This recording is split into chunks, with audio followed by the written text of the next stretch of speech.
All right, here we go.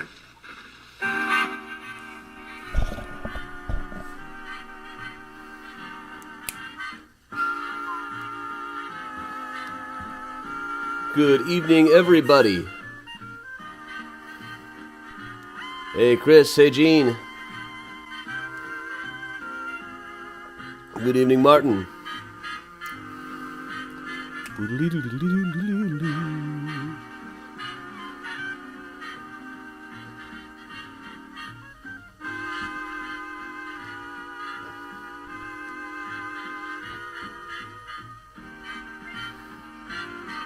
Hey, Deanna, Betsy, Lorena, and Martin.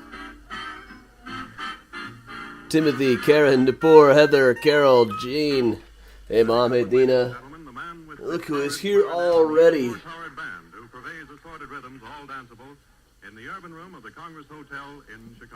Evening, everybody. Hey, Rose. Hey, Donna. Hey, Jordana. Hey, Sari.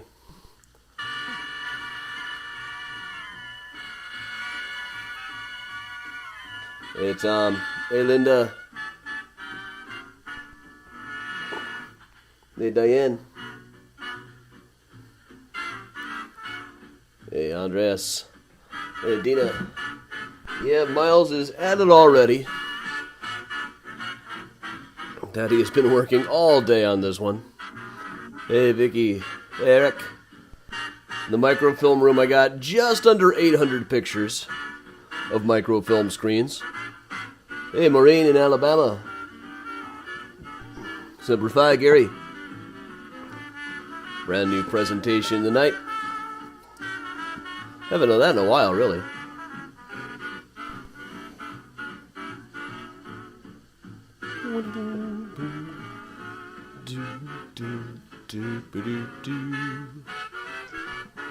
Alright, shutting down the Twitter. Miles, don't claw the sweater, please. Hey, Judy. Hey, Robin. Hey, Casey and Kathy and Leah. Hey, Mike over on YouTube. Hey, Brenda and Judy. Hey, Casey, Edwina. All right, Bob. Hey, Gene on Twitch. Hey, Katie. And John, if he's there.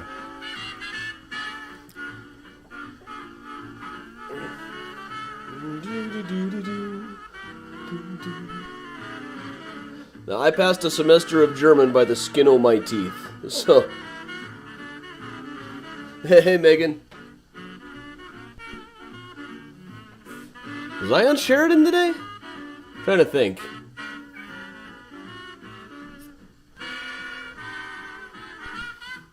Timberly, I think the index is good now, yeah. Hey, Laura, here's good enough anyway.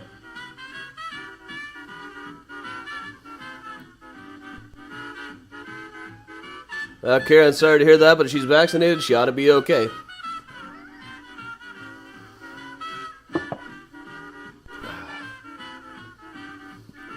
Hey, Joanne. Hey, Dave. And Barb. Gary, yeah, I saw the animated GIF somebody made out of this picture over here, where it makes it look like he's moving around and smiling. But if we're going to be looking at goofy pictures of Johann Hoch, we got to show the brand new one that I ran into in the microfilm today that I can't believe I never saw before. He looks like the Spider-Man villain that all the other Spider-Man characters think is annoying. Hey, Ann. Hey, Leah.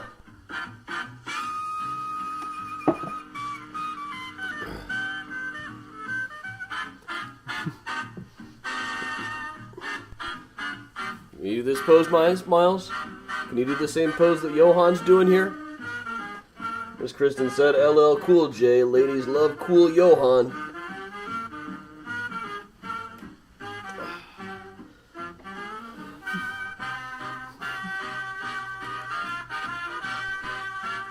Well, Eli's got the hair for him.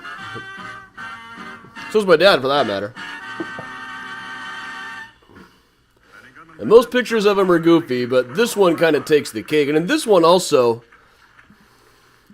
it's also really a picture. I'll show the full thing later on. Evening, Dee. Hey, Bridget.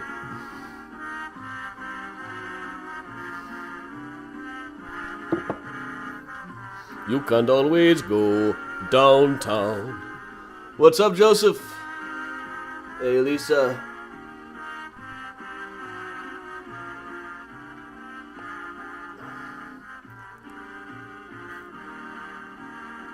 Hey, Laurie.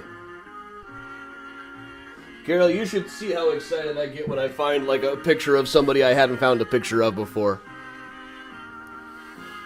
Or I'll take a picture like this, too. And now, clearly there's been a little bit of editing done to the picture. They always touched up pictures at the time. It was just standard practice.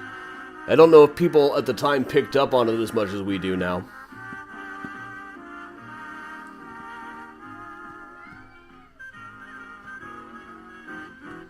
Now, this one is the better title screen, but I had to save this one.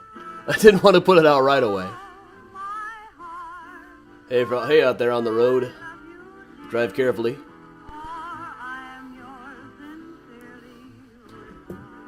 Miles will make all kinds of noises tonight.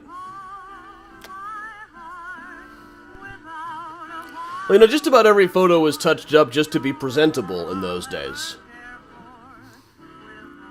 You know, they weren't shy or secretive about it or anything. You'd, like, mail away for courses on how to learn to do it.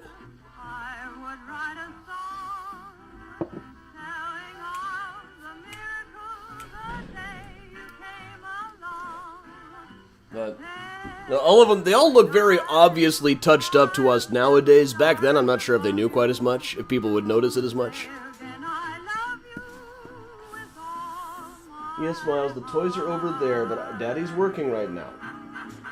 I haven't been able to use the computer in the living room all week. That's, himself is on his back. It's a weird composite picture. I'll show you the whole thing later.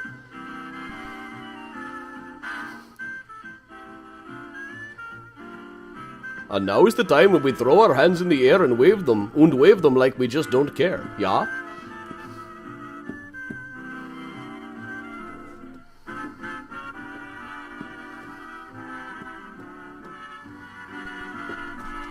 Miles.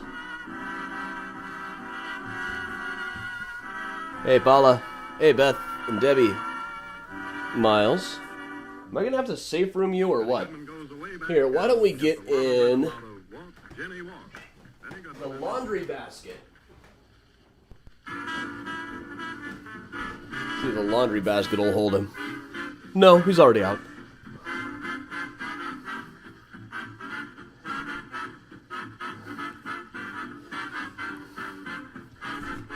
Miles.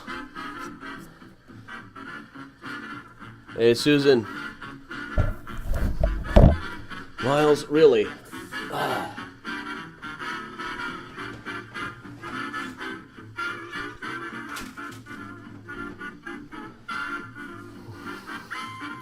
Evening, Sherry.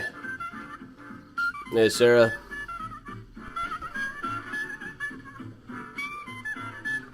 And now we will project our hands in the direction of the ceiling and wave them about as though devoid of all feeling. That's how English majors rap.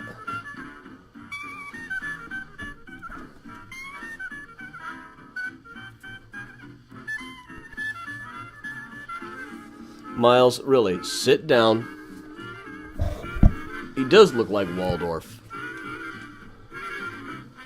Welcome, Susan.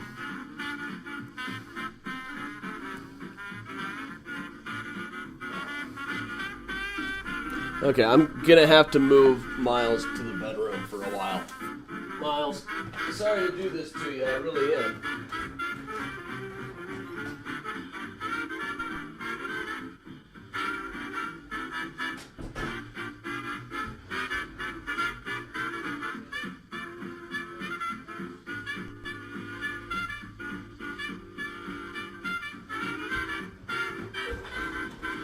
Okay.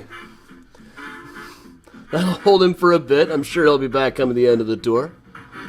Hey, Steven over on YouTube. Erev Tov, Lisa. Hey, Sherlock, Luann, Bartinsky. Yep.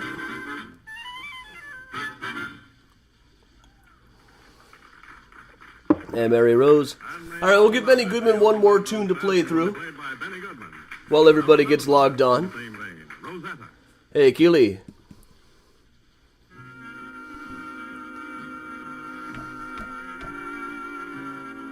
Evening, Emily, over on YouTube. Yes, Miles has been shut away for the evening.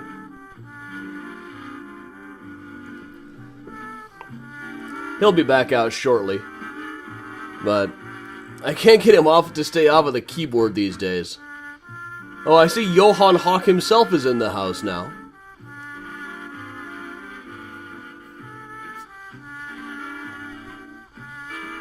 Oh, the Zelle is this same email address that you see down here with the PayPal.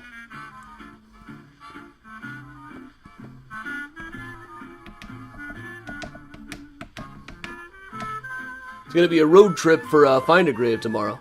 It'll be probably a place we've been to before, but still. Hey, Doreen.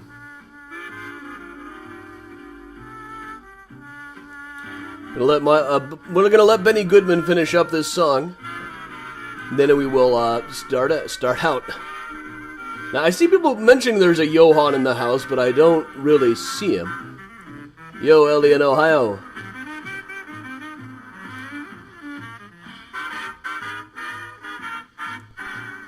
Hey, Jackie. Glad you made it. Hey, Aviva. Hey, Lauren.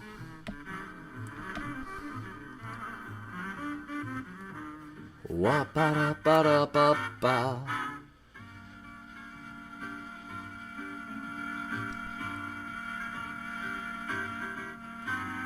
We have lots of historic characters floating around in the comments.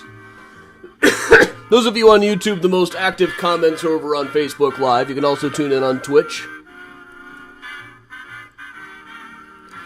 Carol, I'm fully cast up for tomorrow's trip. Don't worry about that. Johann and Pullman ever seen in the same place at the same time? Well, Johann worked for Pullman and lived in Pullman. But I don't think it was until after Pullman himself was dead. His time in Chicago only overlapped briefly here. And I see my sister's cat is trying to climb into the screen. Alder kitties for Johann go crazy, you know. And there's Benny Goodman. There's Benny Goodman wrapping up. So, all right, that was Benny Goodman coming to you live from the Congress Hotel in downtown Chicago, live in 1936, anyway. So, all right, welcome along, everybody. Time to push the next button, and welcome along. It's time we go ahead and get started here. I'm Adam Seltzer from Mysterious Chicago Tours. I've been a tour guide and historian here in Chicago for going on 20 years now. I've got about a dozen Chicago history books out, including Mysterious Chicago, the book, H.H. Holmes, The True History of the White City Devil, Murder Maps USA, which just came out through Thames and Hudson a few weeks ago, and coming this summer, Graceland Cemetery, Chicago Stories, Symbols, and Secrets, coming from University of Illinois Press. So, I am, after all, incredibly famous. I'm a regular talking head on a lot of TV shows. You should definitely pay attention to whatever I say. But one of my favorite things to talk about always has been this utter goofball of a fellow named Johann Hoch. There's one picture of him. This is the other half of the shot I was showing in the intro earlier, where it's kind of a composite they made of two pictures of him at the Chicago Evening American, and when you see the two of them together, he reminds me of like a Castlevania boss, like a mini-boss in a Castlevania level, who sends a miniature version of himself like jumping out at you while he himself just kind of stands in the back minding his own. Really everything about Johann Hoch is goofy. Now, make no mistake, he was a bad, bad man. He murdered probably several people. We don't really know a number for sure here, but at the same time, he was a giant goofball. This guy had married something like 50 women. Numbers are very shaky there. But looked like the guy on the Pringles can and talked like a German character on The Simpsons. Now, on the one hand, I feel weird trying to imitate the accent when I have to quote him. On the other hand, if I didn't at least try a terrible, terrible attempt at a German accent, it wouldn't work out right. One thing everybody commented on was that the guy talked like a German dialect comedian. So to go ahead, we will start out his tale. All aboard the Nickel Plate Railroad, February 1905. A train traveled across the country from New York all the way to Chicago, carrying aboard a prisoner handcuffed to Detective Mike Loftus by the name of Johann Hoch. Sitting across from him there is Evelyn Campbell, a reporter for the Chicago Evening American who had gone out to New York when Hoch was first captured. All the way along the ride, they accused him. We keep hearing all these reports that you've married 20, 30, 40, 50 women, and several of them are dead now. He said, well, could I really be so fat and happy if I had 20 wives? And they said, but you admit you're a bigamist. Who are all of your wives' names? He said, oh, the last one was Mrs. Johann Hoch. The one before that was Mrs. Johann Hoch. And then they said, all right, so how come so many of them died? He said, oh, kidney failure, I suppose. Now, by this time, he was all over the news. A crowd in Chicago was waiting when the train pulled into the LaSalle Street station, but the story really began about 2 weeks before, well, about a month before, back in Chicago on Willow Street. Now, this is the approximate location in Willow Street, somewhere right about where the large building on the left is now, was a candy store run by a woman by the name of Marie Welker. Now, I think, as near as I can tell, they renumbered all of the buildings in the city in 1909, 4 years after this. Based on the renumbering guide, the candy store would have been at the place on the left, but it was often described as being at the corner of Albany Street or near Albany Street, so it might have been a little bit further over to the right. This kind of stuff is just not that much of an exact science. But Marie was a widow. She was placing ads with matrimonial agencies saying that she was looking for a husband. At the time, we had dozens of matrimonial agencies that would find someone a wife or a husband in those days. But a guy answered the letter, came into the store introducing himself as Johann Hoch. He talked to her for about half an hour, then said, all right, I like you, you like me, we can get married then, yeah? You wouldn't think that would be that easy, but this was really just kind of a business. Marie was a woman who didn't like running the candy store particularly. She wanted somebody to just take care of her, somebody who was in better financial circumstances. And a lot of times with these matrimonial agencies, this stuff really just wasn't that unusual. So they were married in December of 1904, and he took her to his house, which was walking distance to the Disco Salad Bar, if he had only lived another 70 years or so. But the house was on Union Avenue at 6430 South Union on the south side of Chicago, other end of town from the candy store, really. But I can't show you the exact location because it doesn't exist anymore. It's where King Kennedy College is now. But at the time, there was a house there that looked like this. This was the actual house. It was still there for really quite a long time, too, according to the papers. But Hoch married Marie, moved in with her here, and almost immediately she started saying that she was feeling sick. Neighbors came to check on her. Her sister came to check on her. Her sister, Emily, in particular, came to help out. And she hadn't gotten along with Emily in a long time, but Hoch got them to patch things up between them, which was nice because she got sick and needed an awful lot of medical care. And then Marie died of kidney disease, nephritis, just a few weeks after the wedding. Now, the body stayed on the bed for 3 or 4 days before they could bury it. They didn't lay it out or embalm her. They embalmed her eventually, but they just kind of left the body on the bed until the funeral. The funeral was done in the house. And while the body was lying there, Hoch proposed to her sister.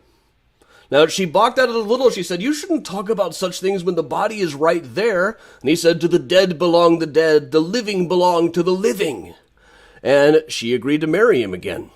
So the day after the proposal, they rode together out to Oakwood Cemetery, where Marie was buried over in Section 04, which is this rather desolate section over there. She doesn't have a marker. Almost nobody in the section does. When I asked if they could help me pinpoint exactly where it would be, they just said, yeah, no. The next day, Hoch married Emily at the courthouse, then had her write out a check to transfer all of her savings over to him. The next day, he disappeared. They were married for exactly 1 day before she dropped out of sight. She immediately went to the cops and said, isn't it strange? My sister died just like that, and now this guy has deserted me. So, arrangements were made to exhume the body. This is actually a picture of the coffin being taken up from inside of the ground over here at Oakwood Cemetery. It was all frozen over at the time. They couldn't get it open right away. They had to take it over to a funeral parlor on Cottage Grove and let it thaw out before they could start the investigations. So this is now January of 1905. We'll talk a little bit about the Chicago police and the Chicago press that we had at the time. You've been with me sometimes, many of you, down to Mount Olivet Cemetery, where Chief Francis O'Neill is at rest. He was the chief of police at the time, really better known for his love of Irish music than his love of police work. He was also often known to drop out of the police work to go chase down a rumor that someone out in a far-flung suburb knew an old Irish folk melody that he didn't know. Nobody really objected to this because the way that the police operated at the time, it was probably a better use of his time than actually doing police work. His chief of detectives, the inspector who was put on this case, was Inspector Shippey, which, if you know Chicago history, you know right away we're in for a wild ride if it's going to be Detective Shippey. Inspector Shippey, there's really no nicer way to say this. This guy was nuttier than a squirrel's dinner. Recently, there was a case one time where a guy was murdered. He was able to figure out a horse that the guy often rented, so he went and rented the horse and thought the horse might magically take him to where the killers were. He had a list of suspects, had the body disinterred, had him propped up in the morgue at Mount Carmel Cemetery with its arm extended like it was pointing, and one by one led the suspects in to look at the dead body, pointing at them to see if that would scare them into confessing. It didn't work. Man was a total goofball. He was committed to an asylum a few years after this for what was called softening of the brain, which is often just said to be modern Alzheimer's. However, he was only in his 50s at the time. It would have been fairly early for this. But we go back to what the press. This is Chicago Tribune from 10 years ago when they were talking about the big H.H. Holmes case, the Devil in the White City guy. This is what newspapers looked like in 1895. You might see some drawings in them, but photographs had not really come into their own. Banner headlines were not really a thing. This was about as big of a font as you ever saw in newspapers at the time. But 10 years later, with the Johann Hoch case, there had been really a sea change, a whole world of difference. We had, for one thing, the Chicago Evening American, William Randolph Hearst's paper in Chicago, which had pioneered the use of really enormous fonts, using a lot more pictures. They would recreate crime scenes and take pictures of it and everything. They used a lot more photographs than had ever been used before, so really the whole case seems entirely different now. But as tabloidy and sensationalistic as they were, they also had a dynamite, really well-funded investigative journalism department. There's a lot of analogs that we could bring up with that today. There's an awful lot of these websites that have the best investigative journalism department in the business, or among the best, but they're mostly known for, like, web pages about which friend's character are you quizzes. The reason is that all of the crap pays for everything else. So the Chicago American was no exception to this. They had a lot of great journalists working for them, including one who was living in the Brewster Apartments, which we've shown off at various times. This is on the Lakeview tour, this landmark building from 1893. It was at the time this would only have been about a decade old, but in it lived a young woman named Evelyn Campbell. Well, really, her name was Nana Springer, but she worked for the paper under the name Evelyn Campbell, writing columns about human interest stuff mostly, but also quite a bit on crime. They put her on the Johann Hoch investigation, and she probably did more investigative work than the police did. They would even advertise it as, "Are you following Miss Campbell's Hoch clues? The detectives are." So, the combination of journalism like the Chicago American, plus the cops like Inspector Shippey, meant that we were in for a long and wild ride with this case. But as they tried to figure out what had become of Mr. Hoch, who was missing, and tried to figure out whether there might have been poison in Marie's body, more and more data about Hoch and his background started to come in, starting with a story down in Wheeling, West Virginia. In Wheeling, West Virginia in 1895, early 1895, a man calling himself Jacob Huff set up a saloon at 48th and Jacob.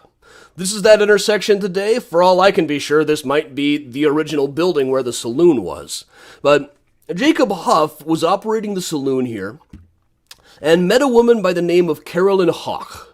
Or Carolyn Ho. Her name is spelled 9 or 10 different ways. You wouldn't think there would be so many ways. But that's standard with all of these people. It's lucky if you get them using the same first name twice. But he met her through a couple of ads. They married in early summer of 1895. Very early summer. There actually is a photograph of this now. The Chicago American first published it looking like this. They had gotten the gist of what it looked like, and alternate pictures of the two of them that they just kind of pasted together to make it look like what the picture probably looked like. And then when they got the real one, it looked like this. You can see it's only just slightly different. And still probably retouched. They retouched every photo in those days just to make them look presentable. But shortly after the wedding, she began to get sick. A person who came to visit noticed that Hoch was taking very, very special and attentive care of her, and started to get suspicious. This was a guy by the name of Reverend Haas. Now, after Mrs. Hoch, Mrs. Carolyn Hoch, now Carolyn Huff, died, she was buried at what was called the Red Man's Cemetery. And Haas started going around to all the local drugstores trying to find out what this Huff guy had been buying to see if he had been buying poisons or something. When word of this got back to Jacob Huff, he faked his death. He walked across the street to the banks of the Ohio River, took off his clothes, and left them there to make it look as though he had committed suicide by jumping in the river, or died by suicide by jumping in the river. As you can see by the newspaper article at the time, it deceived nobody. Now, amongst his effects, they found a watch with the name Jacob Schmidt crossed out and figured out that it was probably really a guy by the name of Jacob Schmidt. He would go under several names, but they found this one photograph of him. Reverend Haas sent it back to Germany, the mayor of a town that Huff had mentioned that he came from. And it's got a little bit of his background. Apparently he had been born in Germany around the 1860s, had a wife by the name of Anna who he had left behind there. He had gotten some kind of swindling problem or something, so he left. Came over here, and married Carolyn. Now, from there, Carolyn was exhumed a few months later. They exhumed her body and found, the reports at the time say that the body was just too badly decomposed, plus there was arsenic in the embalming fluid. Arsenic murders were almost a perfect crime in these days. There was arsenic in most embalming fluids, so as soon as the undertaker stepped into a room, there was no way to convict somebody of arsenic murder. But in this case, there was arsenic in the fluid, the body was too decomposed, and when Reverend Haas told the story later, he said that wasn't all. Also, somebody else had already broken into the grave and stolen several of the internal organs. So there was definitely no way they were going to find actual evidence of murder here. Meanwhile, Huff, now calling himself various other different names, we'll refer to him as Hoch. That was his last name when he was captured, but he went under dozens of them over the years. But he had drifted to Chicago, where he got himself a saloon near the corner of Milwaukee and Western. It would have been a little bit to the left of this picture, across from the Wormhole, right near Bucktown Food and Liquor. While he was here, a guy by the name of Benno that he hung around with said, well, if you're looking to get married, there's this widow named Julia Steinbrecher. She also went by Marie. I'm going to call her Julia because there's a lot of Maries in this story and it gets kind of confusing. She lived up at 333 Belmont, which is pretty close to Belmont and Elston today, since they've renumbered. It would be right around down this block over here. So the two of them got married. And following the pattern, shortly thereafter, Julia got sick. When Benno came to visit, she even specifically said, I believe my husband may be poisoning me. Then when she died, they had a funeral a little further down Belmont at the Kraups Funeral Home, which is no longer there. It would be right about where the eye doctor is now, right here. The Kraups Funeral Home. But the funeral was interrupted by a coroner coming in and saying, I've got a report that this woman said she was being poisoned on her deathbed. Hoch came up with a death certificate signed by somebody named Dr. Grimm saying that no, she had died of natural causes, and the funeral procession was allowed to proceed over to Graceland Cemetery, where she is now lying in an unmarked grave. That you might remember we found this for Find a Grave last week, and man did this one take a while. But she is in the unmarked space just to the left of the tree, and here's the thing. If she was poisoned with arsenic, the arsenic is probably still there. Arsenic is an element that doesn't really decompose down to anything, so if the coffin is in okay shape and it hasn't all just dispersed into the soil, the murder weapon is still buried in the ground over here at Graceland Cemetery. Only weeks went by before Hoch got married again, this time to a woman by the name of Minnie or Emma Rankin. I'll call her Emma. That usually comes up as Emma. She lived on what is now Wayne Street in this house that is actually still standing here right in the middle. And she looked about like this. Shortly after they got married, she found out that Hoch was keeping a loaded pistol in his drawer. She sneakily took out all of the bullets, and the next day he came waving the gun, just acting like he was joking, but saying, "I think you'd better sign that $3,000 you have into the bank over to me then, yeah?" And she knew the gun wasn't loaded, but just kind of tried to joke back and forth with him a bit, then ducked out of the alley and ran away and didn't see him again for several years. Didn't manage to get any money off of her. There's another little twist in this one, is that apparently she was possibly trying to swindle him too. They had met through a matrimonial agency that had a pretty bad reputation. Apparently she was married to a couple of guys already, and had a reputation for marrying guys for their money, at least one of whom had died in such a suspicious manner that she was held in jail for a couple of weeks, having been accused of murdering him. I've been unable to get really good data on the backstory there. I'm still working on it. But shortly after this, Hoch was arrested and actually spent a couple of years in jail in Chicago, but not because of all of the swindles and suspected murders. It was because he had been buying furniture on credit and not paying for it. Instead, he would sell it for cash. Now, you might remember that's exactly the same kind of thing that H.H. Holmes, the Devil in the White City, used to do. And it didn't take people long to notice the connection in 1905 either, when these stories started going around. In particular, people noticed that not only was this a very similar MO, but also that Union Avenue house by the Disco Salad Bar was also right around the corner from what is now the Englewood Post Office and the Aldi.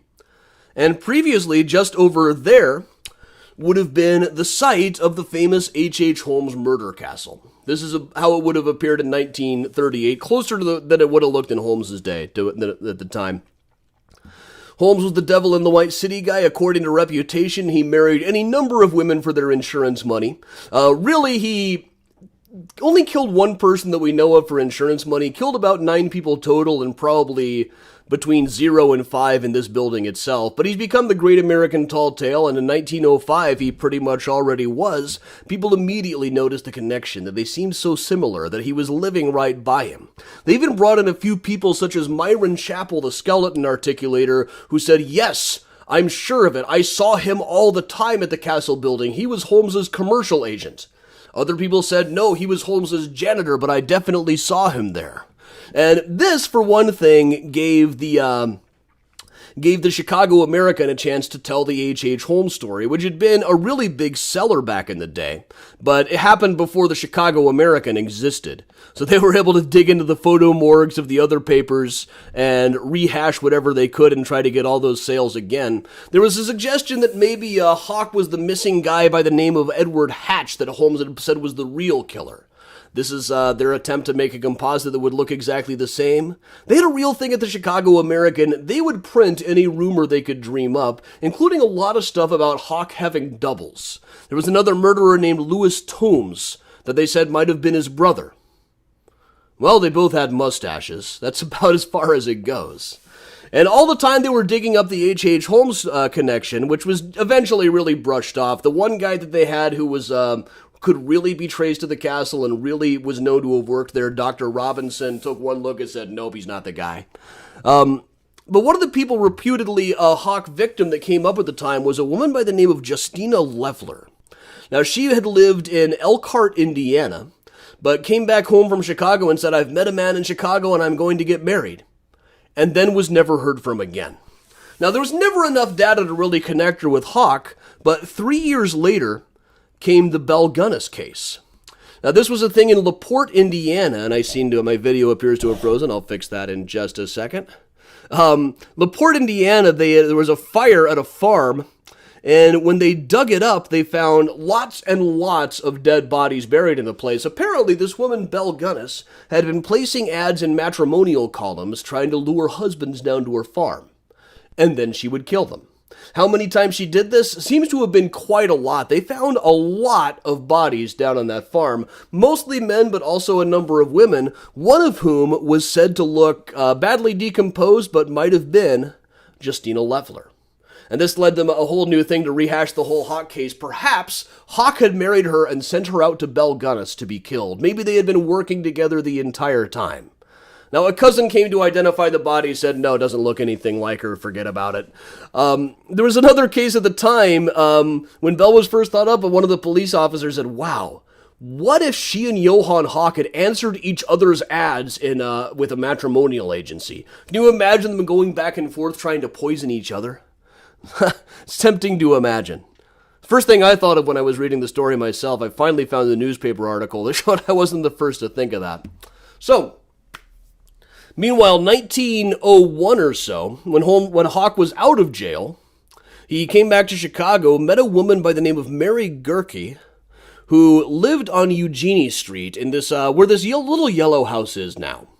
In fact, it's the same house, as near as I can tell. It's a very old house. This is probably a picture of her when she was quite a bit younger. He lived with her for just a little while, but she got wise to what was going on. She started feeling sick, and he said, oh, I will take care of you. Don't call a doctor or anything. And she said, no, if I feel any sicker in the morning, I'm going to the hospital. And then he disappeared completely. Leaving behind a trunk. This was his trunk, which contained, among other things, there was a magician's outfit in here, like a stage magician's outfit, but also a book of Professor Haraden's complete mail course, 20 illustrated lessons in hypnotism, and a diploma saying he was now a certified hypnotist due to a mail-away course. Now, let me show you briefly a live reaction, or a rendition, rather, of what it looked like in newsrooms when an accused murderer was found to have a book on hypnotism in those days. Here's how the reporters acted.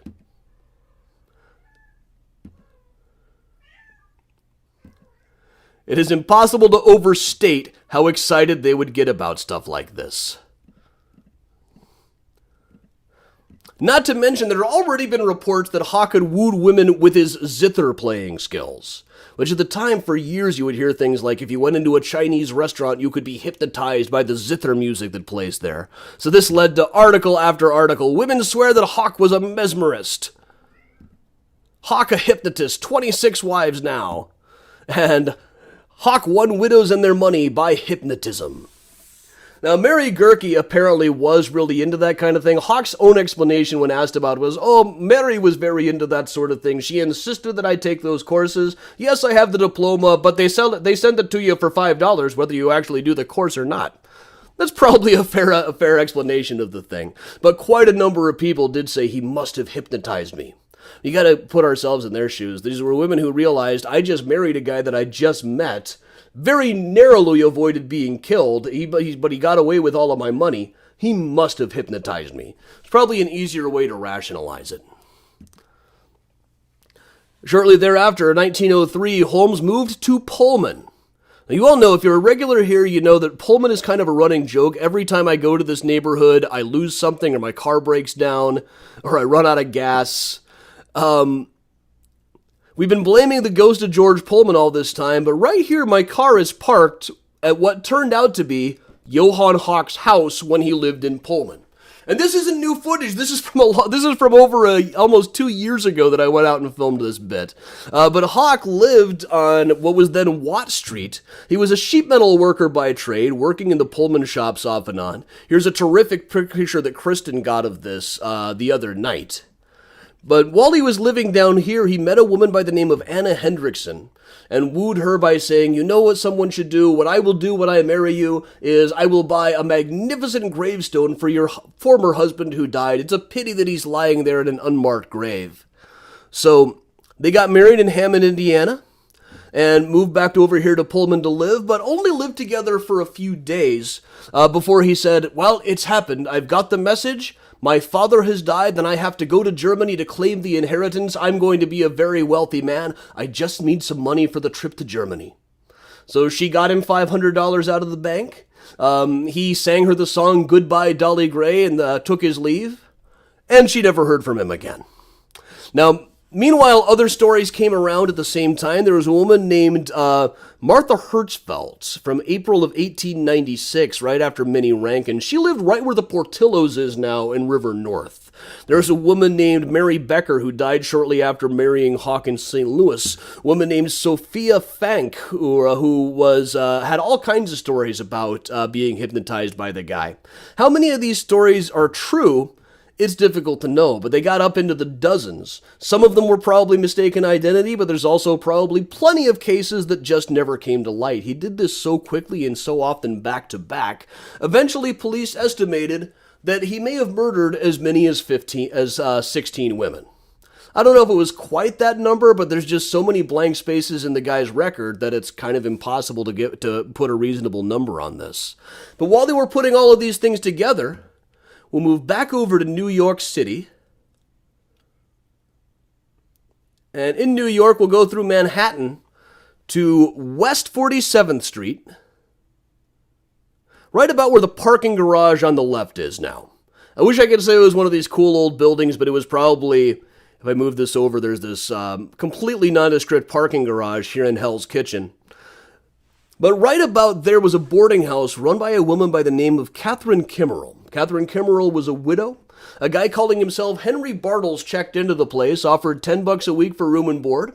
And while she was cooking, he came down and saw that she didn't seem to enjoy peeling the potatoes and said, "Let me do that. Now, if you married me, you would never have to peel potatoes again. I like you, you like me. Why don't we get married? Wouldn't you like to have me for a husband?" But she had been reading in the papers all about that awful man in Chicago, realized what was happening, went to the police, and they came and knocked on the door saying, "Hello, Hoch." He said, "How do you do?" Then shook his head and said, "What do you mean? I'm not Hoch." This is the thing about Johann, is he was very easy to catch in a lie. This is part of how I'm able to put the story together, is really the best source of whether any given marriage story was true is really him himself. He lied about all of them off and on, but the ones that he was denying that turned out to be true, he initially gets really indignant about, then kind of slips into confessing. The ones that weren't real, or there was just some other woman who married some other guy, he would just think was hilarious and stick to it. But the police raided his room and found a fountain pen that was full of arsenic, or some kind of white powder that they suspected was arsenic. Without a chemical analysis, they didn't have a way to tell at the time.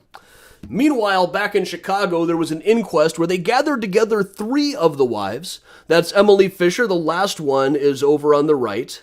Next to her is Anna Hendricks from Pullman. And beyond her is Mary Gerke, the hypnotism woman. At least I think that's Mary. There's the one book that's come out about Hoch says that that's Emma Rankin, but I'm really pretty sure that it's I'm really pretty sure that it's not. I think that's Mary Gerke. Plus, I think the day that this picture was taken, Rankin wasn't there, but Gerke was. So they sat together and all shook hands, had a good laugh, and according to what they transcribed in the papers, the first thing one of them said was, "Well, I never." Which is exactly what I would have expected based on this. Well, honestly, I would have expected them to break into a chorus of pick a little, talk a little. But Anna ended up going to New York. Now, Evelyn Campbell, that reporter for the Chicago Evening American, got them to pay her expenses to accompany Anna Hendrickson all the way to New York so that she could identify Hoch. And then that way, while she was there, she could interview him all the way back. So this is an interesting case. This is in the New York American, the New York equivalent of the Chicago American. And what they've done here is they've taken a couple of photographs and just kind of pasted them onto drawings to recreate what had happened. It was a very common thing at the time. You can see, this is probably exactly what it looked like. You can see Evelyn Campbell right there behind her watching the whole thing. They brought 12 men in a lineup and said, "All right, can you pick out the man that you say was your husband?" She walked right up to Hoch and said, "Hello, John." And he immediately said, "I'm sorry, Mary." Then immediately switched and said, "Oh, wait, I don't know who you are. What do you mean? I'm not John." Meanwhile, they found the arsenic in Marie Hoch's body back at Oakwood Cemetery. So now he was looking at not just charges of bigamy, but also charges of murder. So another train ride came up. They put him on the Nickel Plate Railroad in a Pullman car from New York back to Chicago. And everybody remarked about what a goofball he was on the train the entire time. Just cracked jokes the whole time. All the women for Johann go crazy. He told Detective Loftus, when a man is married, he swears to love. After he is married, he loves to swear. He told Evelyn Campbell in an interview, women are fine, but you should only marry one of them at a time. When asked about the fountain pen full of arsenic, he said, oh, that's just headache powder. But what kind of guy carries headache powder hidden in a fountain pen? The whole time he just cracked jokes, made excuses. Detective Loftus would look over at Evelyn and say, if that guy talked long enough, he could convince you that white was black, couldn't he? In Chicago, they took him first to the East Chicago Avenue police station, then over to the old jail that was back behind the criminal court building. The jail looked like this. The criminal court building is still standing here. Benno, the guy who had introduced him to Julia, that first Chicago wife, came in to identify him and came out saying, that man is the limit. He still owes me $200 from 10 years ago, and he won't even acknowledge that he knows me. Minnie Rankin came in, and he said, oh, hello, but I wouldn't say too much if I were you. Remember, you're a bigamist, too. And she kind of got quiet. Mary came in, he said, Mary, how come you've been saying all that stuff about me being a hypnotist to the papers? And she doesn't, how she responded doesn't really seem to be recorded. But then Emily Fisher came in and started shouting, you dirty dog, and calling him every single name in the book. But it was all a positive ID. Pretty soon, Hoch had confessed to about a dozen of the marriages he'd been accused of. And thereafter just kind of hung out with the jailer. The newspaper still had a lot of fun with this. Here are the many moods of Johann Hoch. Here he is, puzzled, inquisitive, observing, attentive, nodding, aroused. Because I know you all were just dying to see a picture of Johann Hoch when aroused. And here's a particularly motley crew. Here he is with all of the major characters. Inspector Shippey is on the left. Detective Loftus is next to him. Then Hoch himself slumped down in a chair. The coroner Peter Hoffman on the right. Shortly after this picture was taken, Loftus said, well, I guess we got a minute before the inquest. Why don't we go get a cup of coffee? And Hoch said, I wish you would make it beer. The coffee in Chicago was poor, but I can't kick on the beer. Now, they treated him incredibly well as a prisoner. They had this idea that if they really coddled him, they might trick him into confessing, which worked pretty well. At one point, they took him down Clark Street a little ways. I don't think the Stop and Drink was there yet. But the Bush Temple building was. They took him into this place to get a haircut. And he said, you better make me look good. I want to propose to the police matron. And he did, in fact, propose marriage to the woman who worked as a police matron in the station. People started sending him valentines. He's got a lot of marriage proposals while he was in jail. But here's something that I couldn't help but notice, is that when asked about these other people who said that they had married someone named Hoch, he would say, well, there are lots of people named Hoch in the world. Everywhere he went, he would be greeted by crowds. People would see him on the street and shout things at him. And according to his marriage license to Anna Hendrickson, he gave his name here as John Jacob Schmidt, who is often known to claim that his name is my name too, and whenever he went out, the people would always shout. 4 years ago, I put a thing on Twitter saying, today I'm researching the historical John Jacob Jingleheimer Schmidt, who murdered 9 people and ate their bones. I thought it was an obvious joke, but I started getting people replying saying, wow, I had no idea. Frankly, I could probably put together a really convincing case. Not a true case, but a convincing case that Johann Hoch was the inspiration for John Jacob Jingleheimer Schmidt. He did pretty much use that name. Now, newspapers started to analyze. A lot of you, I'm sure, have looked at this picture and said, how did this guy get so many people to marry them? And really, we can go down the list here. Emma, he posed as a millionaire. Martha, he supposedly hypnotized her. Carolyn, he won her over by his singing. The other Carolyn that he had married in Philadelphia won her by his ardent lovemaking. That was just smooth talking. Anna Hendrickson was touched by it when he offered to build a monument over her first husband's grave, which of course he never did. Marie was won over by his ardent plea that he needed a companion for his loneliness. Emily had been touched by the gentleness he had shown to her sister, whom he killed. So really, you can kind of see the pattern here. He would find out what they want, be that guy for a month, but wait, the worst was yet to come. Now, eventually, they did determine that there was arsenic in Marie Hoch's body, and also that there had not been arsenic in the embalming fluid. Initially, they announced we hadn't found anything in the stomach, but over the course of the trial, I'll spare you the gory details of the trial. The whole trial script is extant. I've posted quite a bit of it on the Patreon. Should really plug the Patreon down there. The trial transcript goes into a great bit of detail. I assume you probably aren't the type who want to hear a whole lot about disembodied colons, but suffice it to say they found the arsenic. It turned out it had not been administered in her food. It had been administered in enema form. So he was convicted of murder. It took several months, though, before they got around. There were a lot of reprieves, a lot of appeals, and Emily, that last wife herself, decided that she forgave him completely. She spent the last couple of weeks of his life begging him to take her back. There were even reports of them having a suicide pact. For a while, she had a job at a dime museum. They just had her sitting on a rocking chair up on a platform at a dime museum on Clark Street. And for this, people would just come in and ask her questions, or more often make fun of her a bit.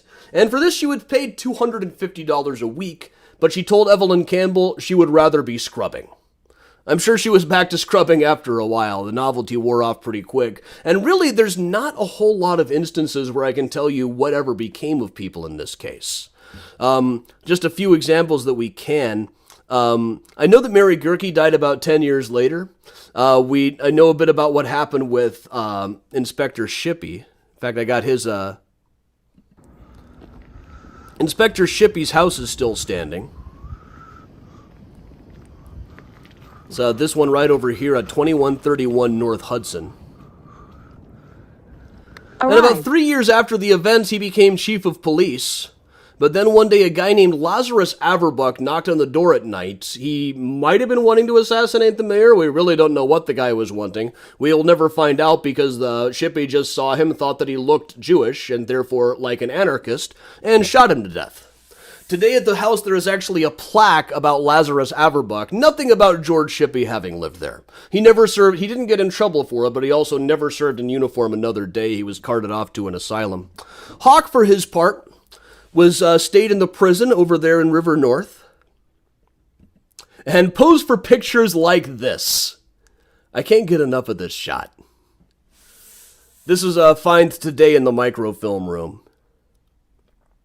But eventually, in February of 1906, about a year after he was captured, they brought him into the death cell. This is where you would spend the last night of your life. It was the most comfortable room in the prison, also known as the library. Here he is praying with the jailer.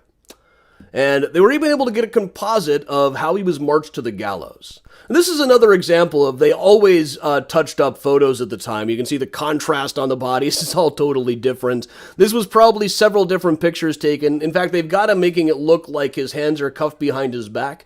Hoch was actually hanged without handcuffs, which was fairly unusual. It was his own situation. And the hanging was held up a bit. It happened fairly late in the day. It was about 1 o'clock, which is a couple hours later than a hanging usually happened, because right as they were marching him out, they got an order from Judge Kennesaw Mountain Landis allowing for a quick stay of appeal.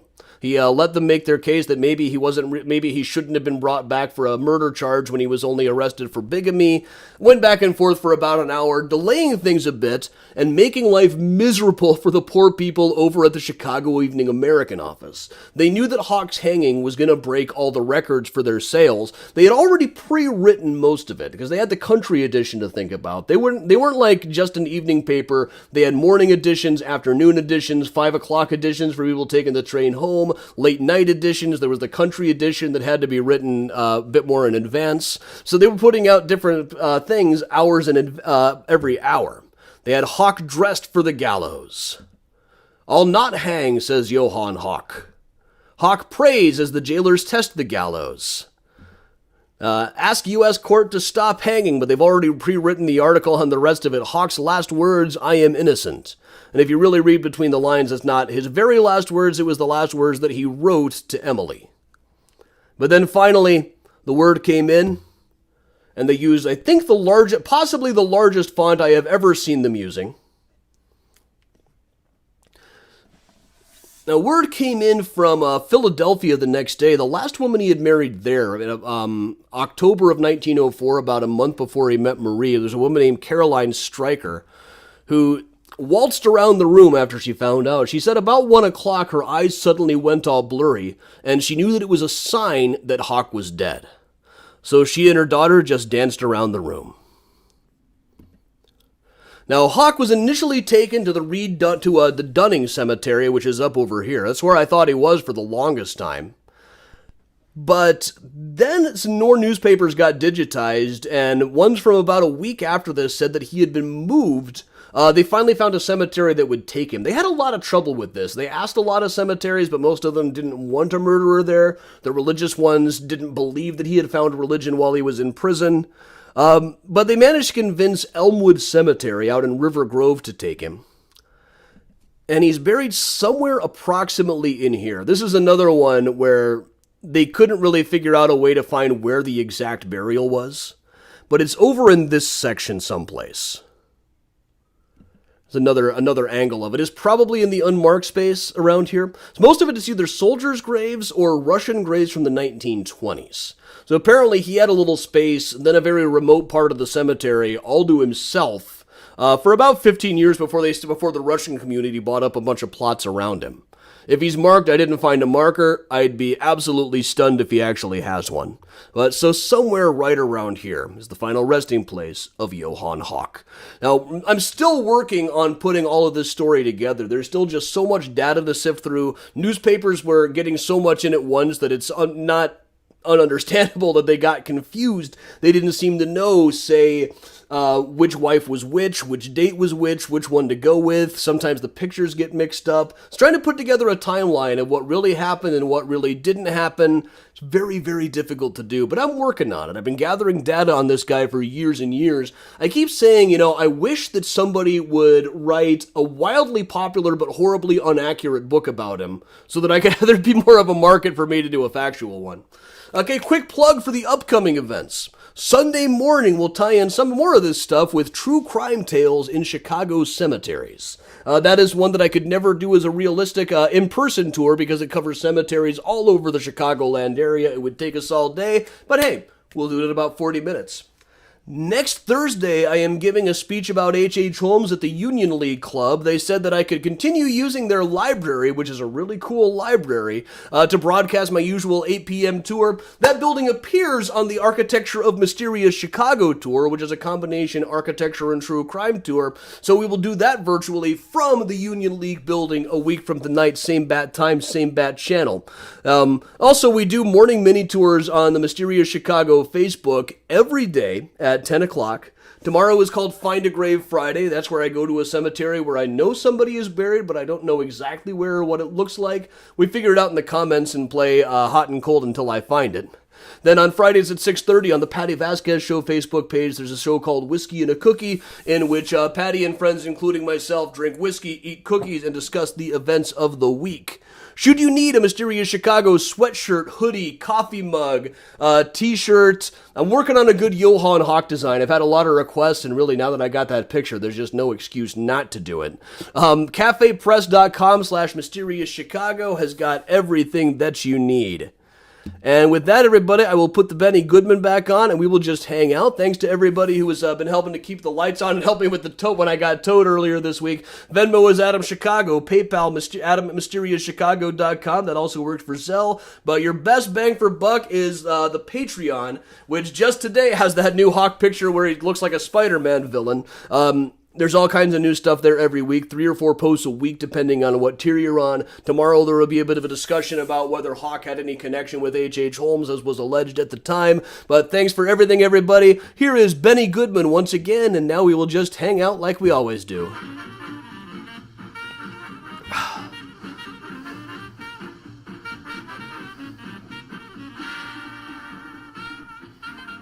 Thanks, John. Thanks, Sarah and Tracy. Oh yeah, Miles won't be able to come along next week. That makes it tricky. Alright, I will release Miles.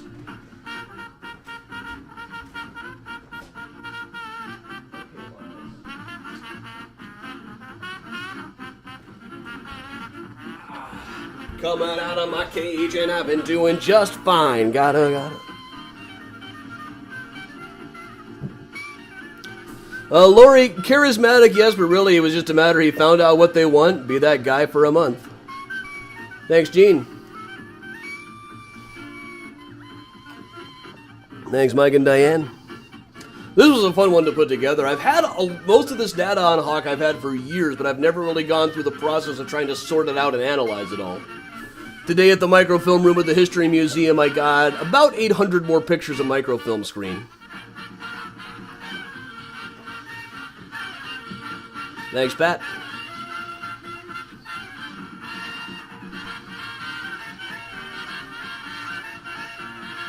Don't worry, we'll definitely get some playing in just a minute, but Daddy's still got to work for a bit here.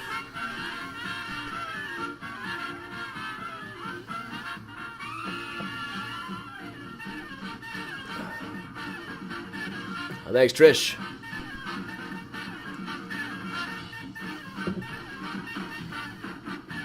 When Darcy the cat, my sister and her girlfriend's cat, has stopped attacking the screen. The picture that Cassidy sent me, it's, I'll hold this up.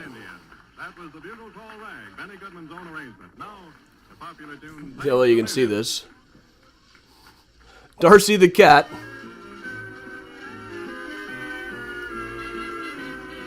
Trying to climb in. Amy, what am I drinking tonight? I am drinking Jepson Single Barrel Bourbon Z31, my absolute favorite.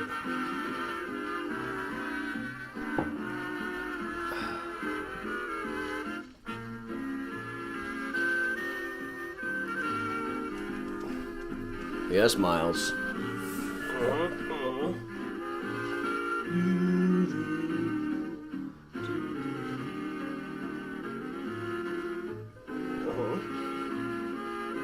Okay.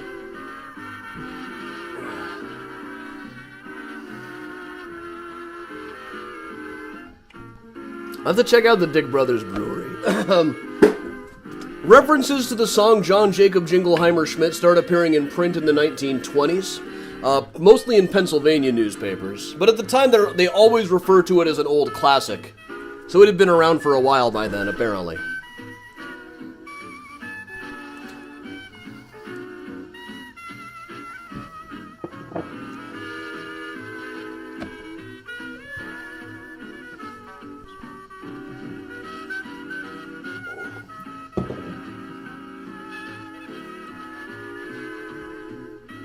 There is just so much good clip art about Hoch. Has Miles ever bit me? No, he really hasn't.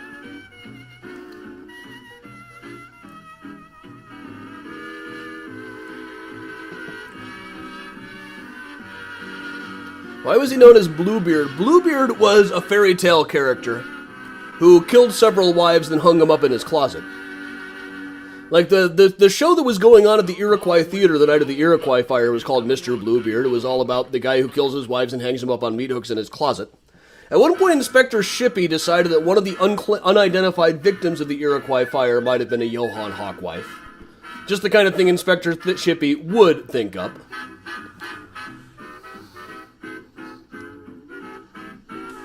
Priya is presently right here.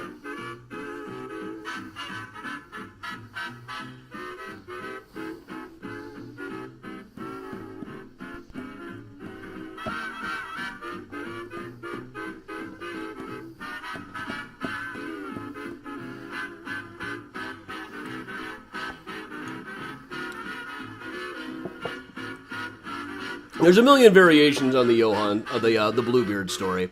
There's one of them I remember Mom reading to me when I was little. We had these two blue books of fairy tales, and it scared the hell out of me.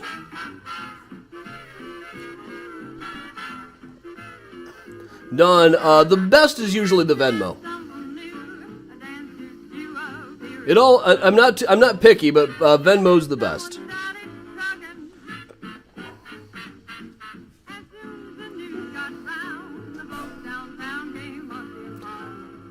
Was Shipley an anti-Semite? I don't know if he was necessarily more anti-Semitic than anybody else at the time.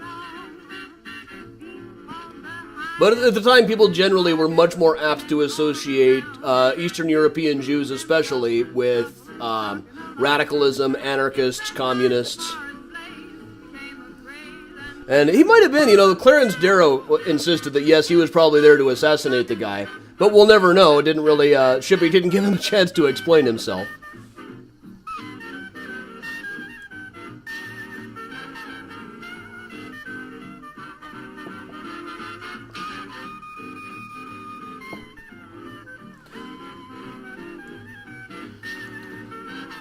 Maybe I'll cover him on the True Crime Tour on Sunday morning. Luca still has those 2 books. I wondered about those 2 books. There's a Bluebeard story in there that I remember Mom reading to me when I was probably 6 or 7 at most. I remember at a point Bluebeard was about to kill people, but then the wives' brothers came in and Mom said, "Oh, they killed Bluebeard." Hoch's main goal was money. There were a couple of instances where he had taken out life insurance, but only a couple.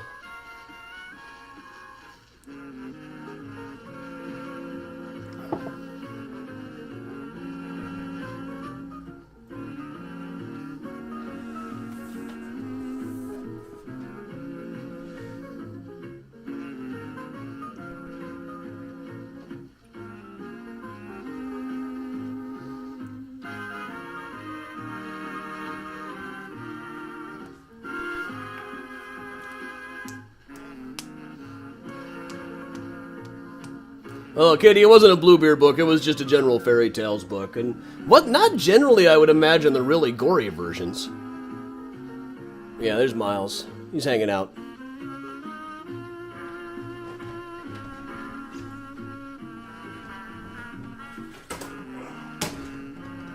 There you go, Miles.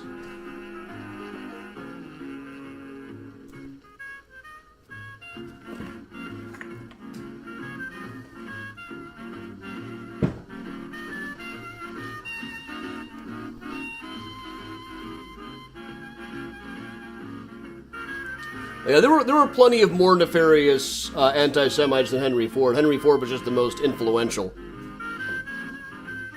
Lindbergh was pretty awful. I'll let you guys watch Miles jump for a minute here. He's bringing his A game. Well, he wants to take me for a walk.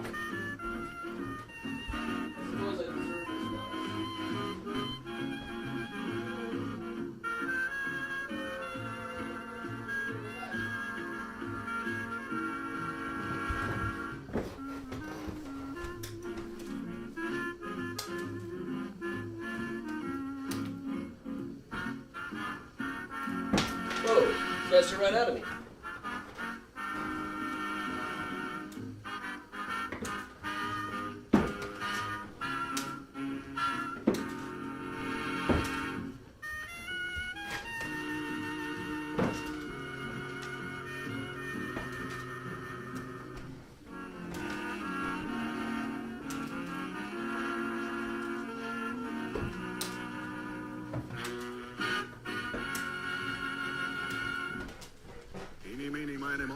Ever since he discovered this toy, he just went nuts.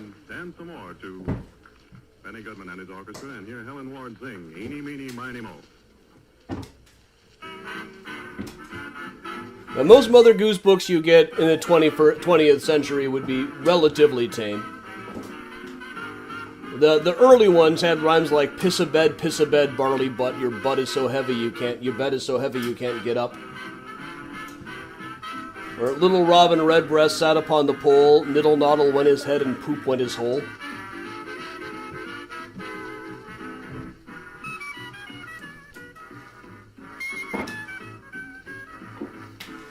Priya is a very impressive jumper when she gets going. Do you want to get it?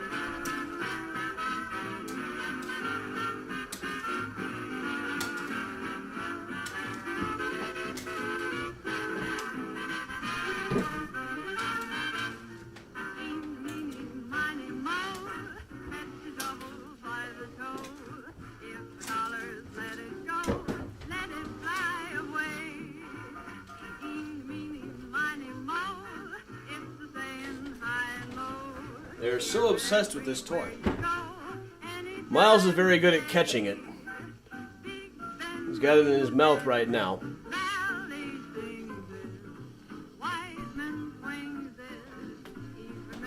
Okay, here we go. He's got to take me for a walk. I'll be right back.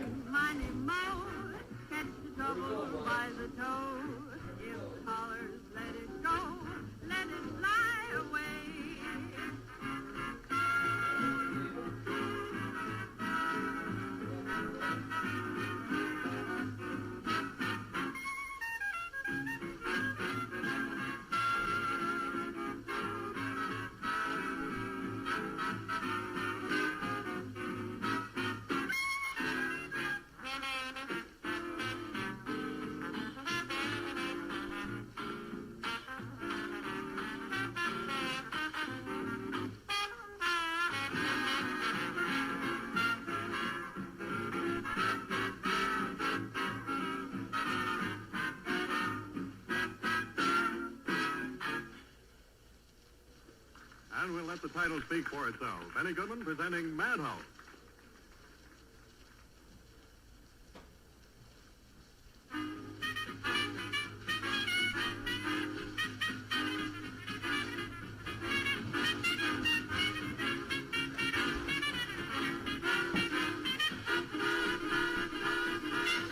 Alright.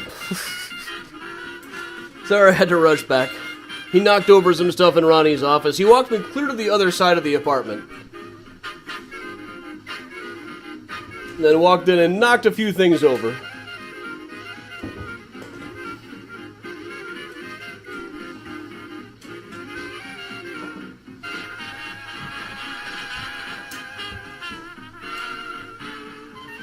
I can't think of a scary fairy tale about a swan offhand. There's a scary folk song about swans, Polly Vaughan.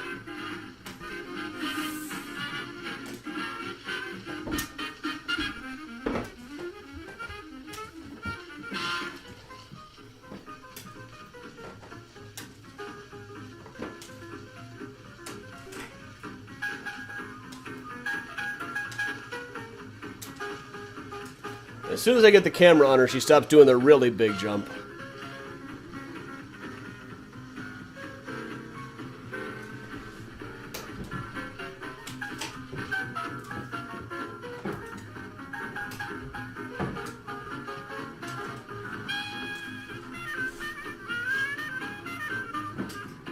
Carol Aiden will be back to school shortly. This week.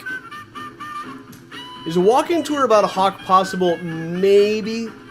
He's spread really all over the city. The only things in the loop are the criminal court building, really.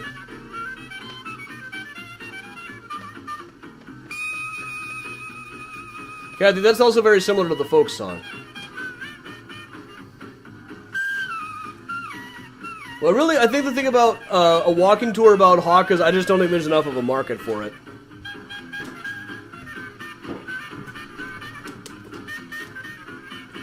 I've stopped the recording on this so I can say that. I may have to try to convince some publishers that there may in fact be a market for this.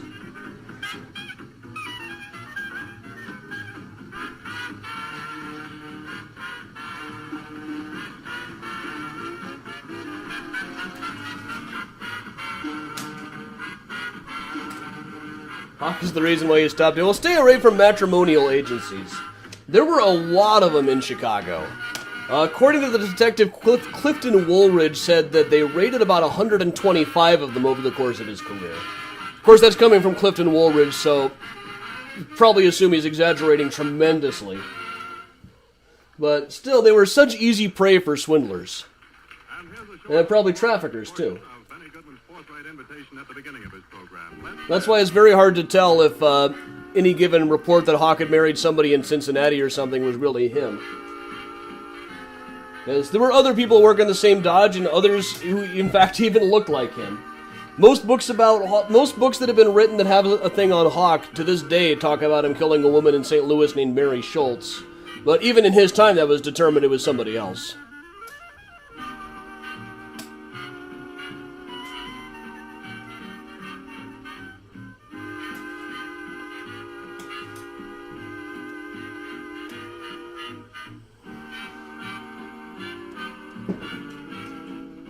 presenting the music of Benny Goodman and his orchestra from the Joseph Urban Room of the Congress Hotel on Michigan Avenue in Chicago. This is the National Broadcasting Company.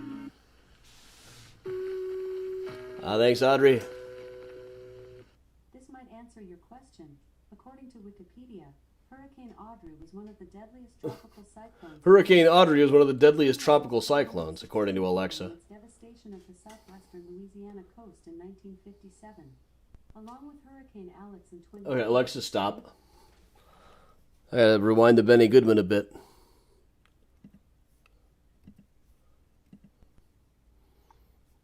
And you know what? I'm gonna skip back just a second here.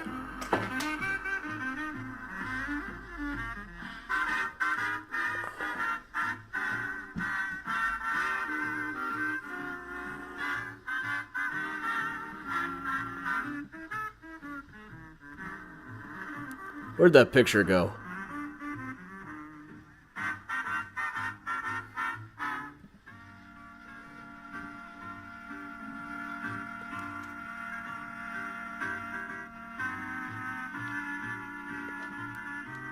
There we go.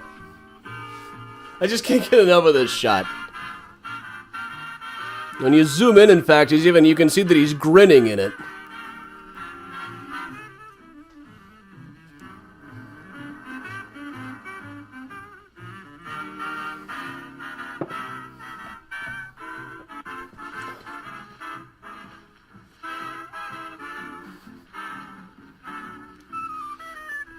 Caption this photo.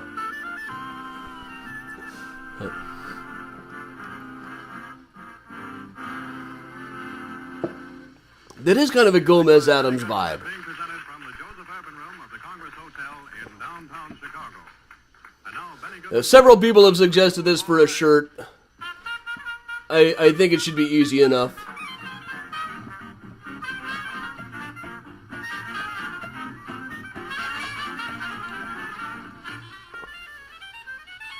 Karen, yeah, there's you can get into a bit of a debate about the extent to which Landis could be held personally responsible for the color line in baseball while he was commissioner. Landis, the guy who gave Hoch the reprieve, was a really unpredictable judge, really an erratic fellow. But later he became commissioner of baseball. He's probably best remembered for being the guy who banned the Black Sox, banned Shoeless Joe and company from ever playing again. Now, what would Johann Hoch put on a mixtape? Some zither music, probably a polka, some waltzes, definitely some waltzes.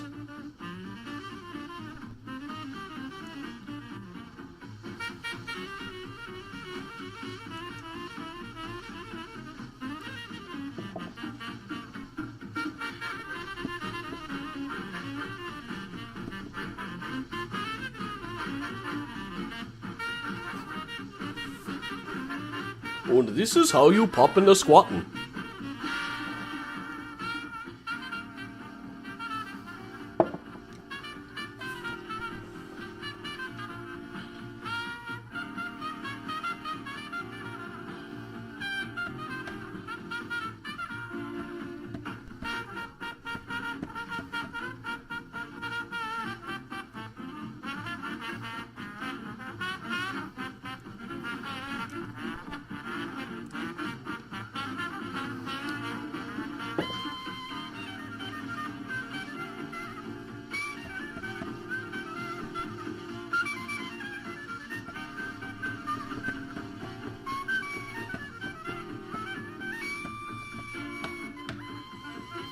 Apple bottom knickers, yeah.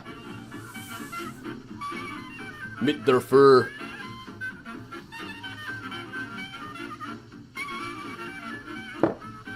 Who would you cast as Johann Hoch? Dennis Franz?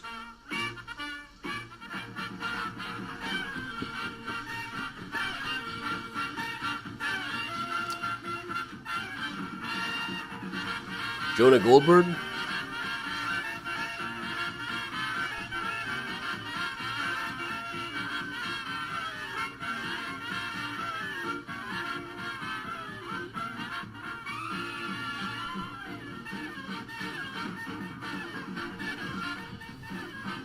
Thanks, Susan. Good night, Jackie.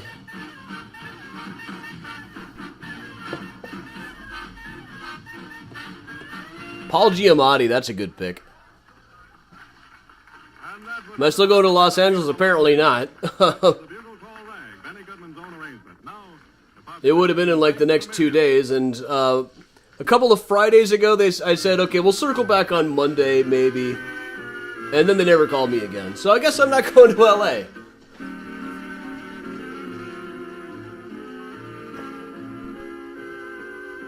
Kate McKinnon, she could do it.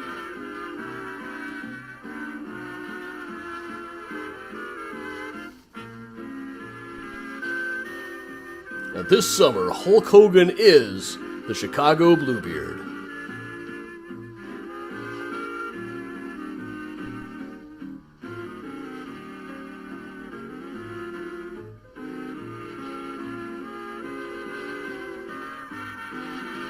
The Iron Sheik. That'd be an interesting casting.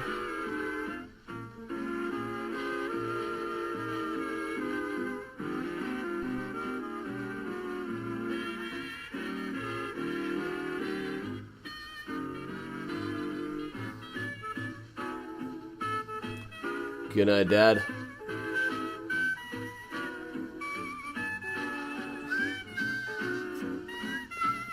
Jason Alexander I could definitely see.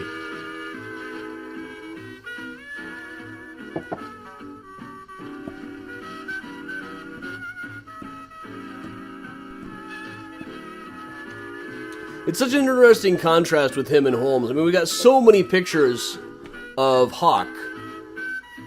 And just like those 2 or 3 of Holmes are about it. Most of the victims we don't have photographs of. In Hoch, I've got pictures of most of the victims. I've got several pictures of him.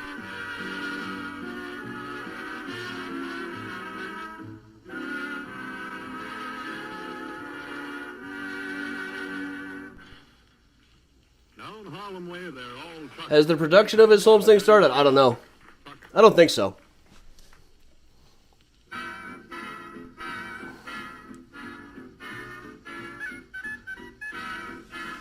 Good night, Lisa. Now, if I do a shirt, should it be just the small one or the big one?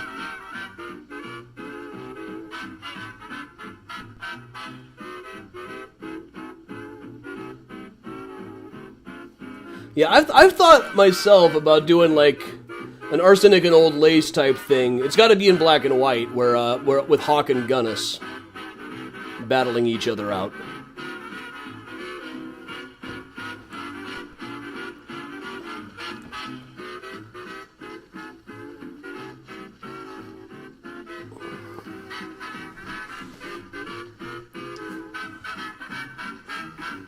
It's got to be somebody doing good farce, though. You know, doors opening, doors closing.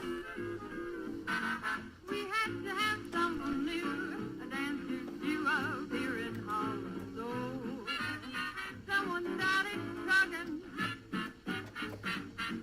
As soon as the news got round, Good night, Lisa. downtown came up in Harlem Star. Everybody's trucking. It didn't take long. People on the High Avenue and at Park Avenue and it's all over town. You see them shuffling, trucking along. It spread like a forest blaze, became a craze and sang to Harlem now. Everybody's trucking.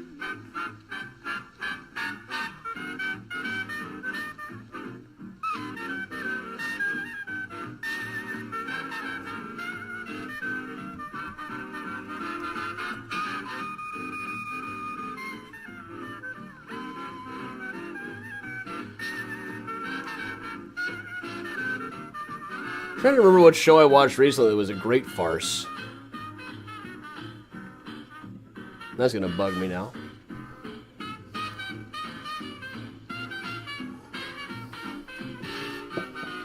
Are there copyright rules? No, not for something this old.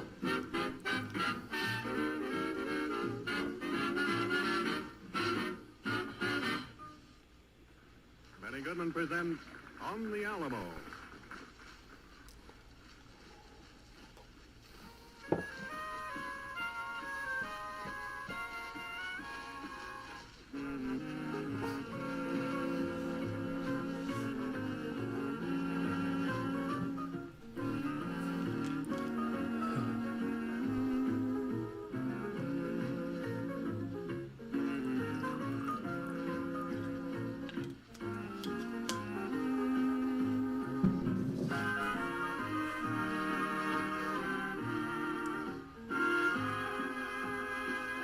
Crouching Hawk holding up the logo could about work. His hands aren't really in the right position. His hands are up over his head.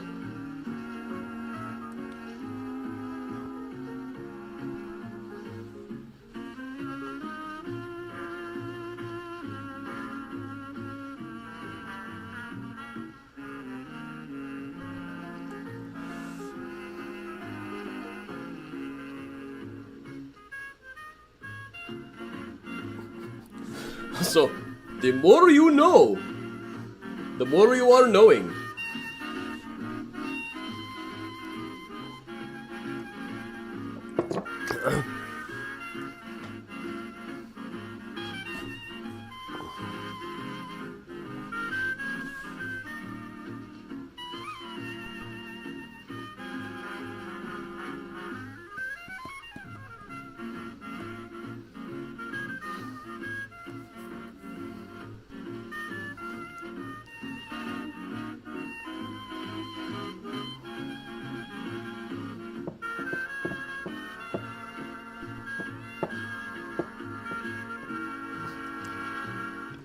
He's doing Tune in to Tokyo, Tune in Tokyo.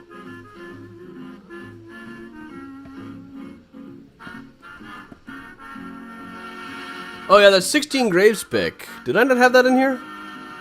Let me see. I actually got a better version of that one today while I was out. Let's see where it is.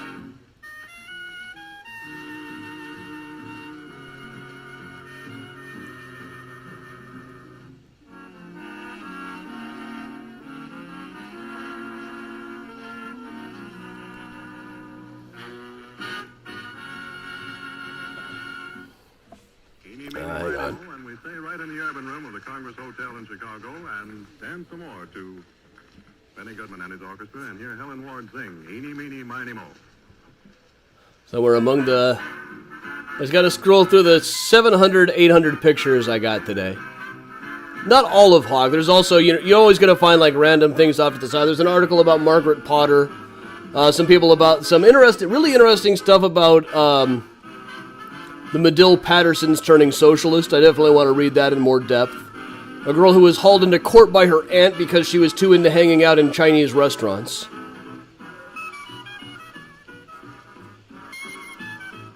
Now, except for the Learn More file.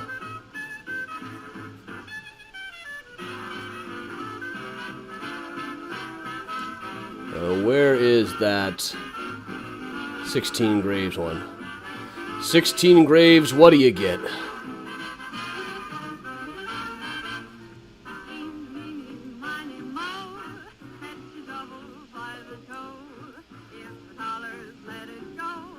Scrolling, scrolling, scrolling.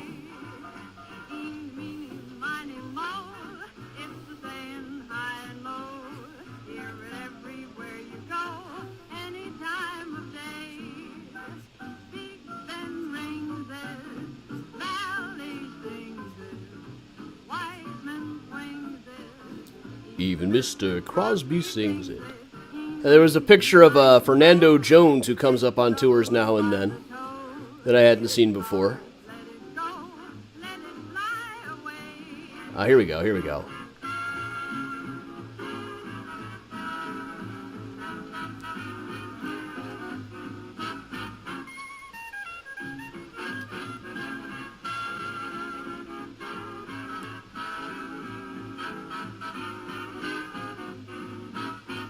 Back onto here. So here's the picture Kristen is talking about.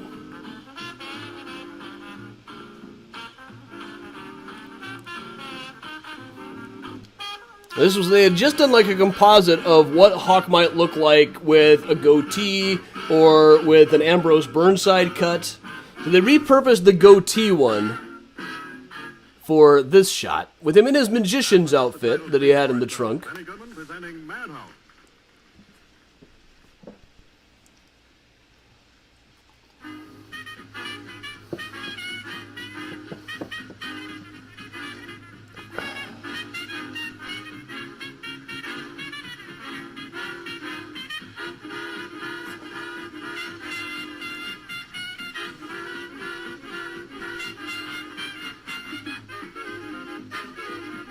Oh, there's more of these.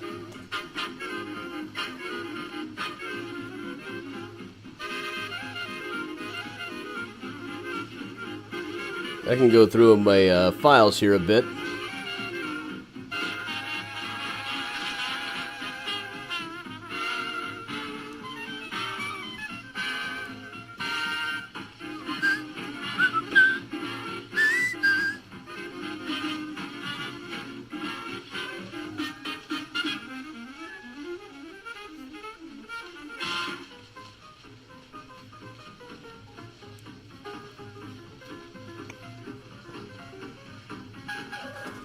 Miles.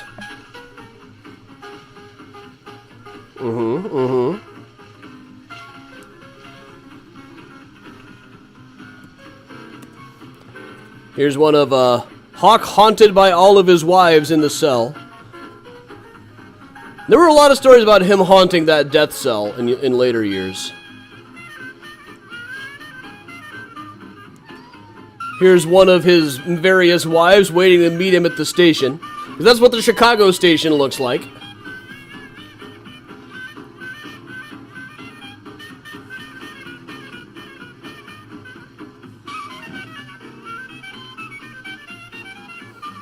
Oh, this is fun. This is the composite sketch they drew of what his victims would look like. This is his ideal victim.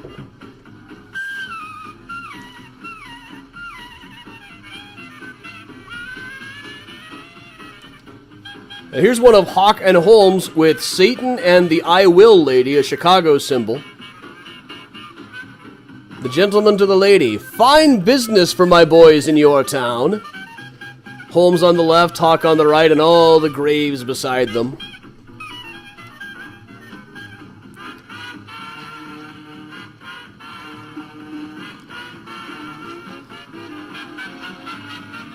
Hoch as Bluebeard. Yeah, that's Miles meowing.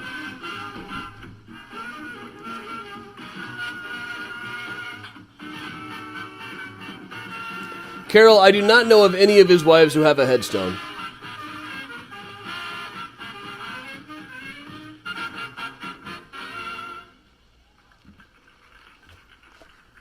I said there might be some who do, but I've never found one who did. Benny Goodman's forthright invitation at the beginning of his program. Let's dance. Now, this is before anybody knew who Rasputin was.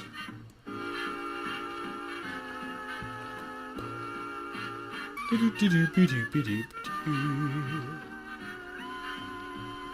if there's anything I missed. I got a lot of cool stuff.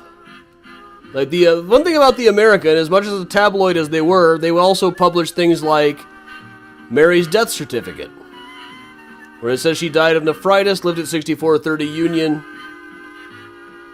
These people all use so many different names that it's going to be really hard. If I ever do a book about this, I'm going to want to try to find out like whatever became of. And there's only one wife that I got any follow-up data on. And their names change constantly, so that makes it really tricky. This is the National Broadcasting Company.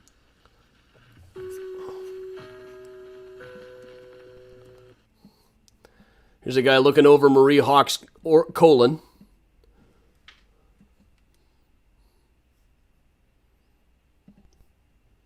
Gotta rewind the Benny. We'll hang out. I recorded this tour, actually. I don't always hit the record button. Tonight I did. So I can put it on Dropbox and send it to my agent tomorrow. Going through this, I can't help but want to do a book. But it's going to be tough to convince anybody that there's enough of a market. But I actually even went so far as to pay for... Not that version of it, but this photo.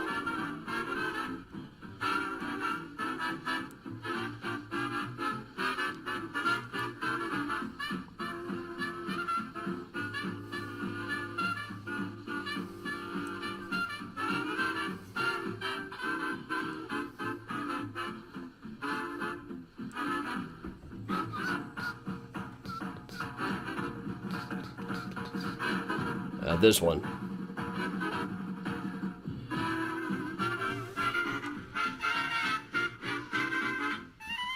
This one I paid for the high-res scan from the History Museum. I just couldn't find a version I thought was good enough online. By Benny Goodman. And now another one just in the same vein. Rosetta.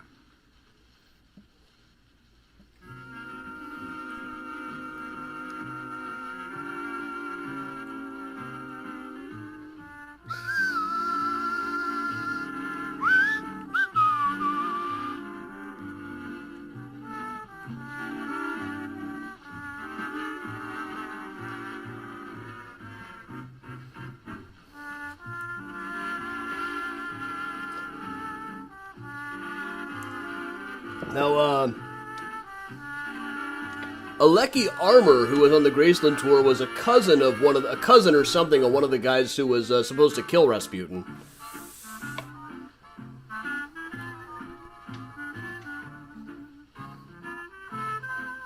Lynn, she was the first Chicago wife. Probably the third wife overall.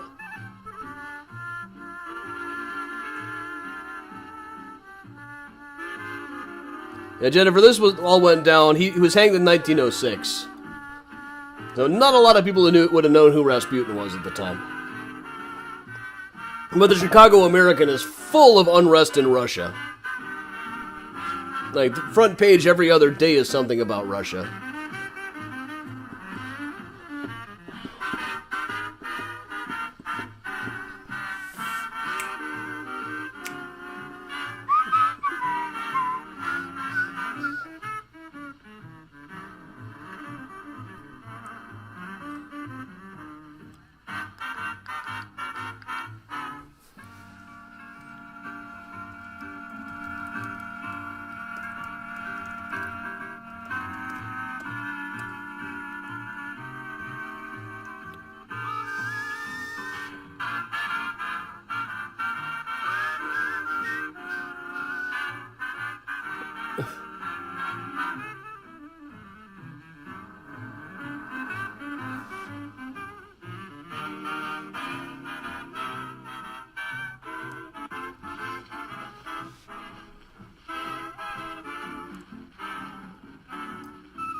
Well, Lori, the one book that's come out about Hoch mixed him up with Bell Gunnis, and then also some stuff about Holmes.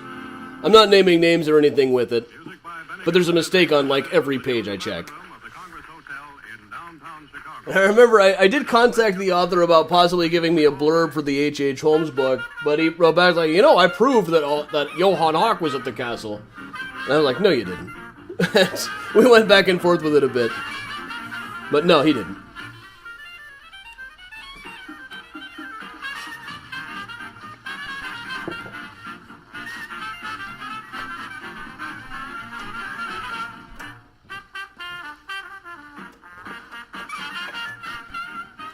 But if I did, it would be kind of the same thing. Trying to, part of the story is piecing together the story.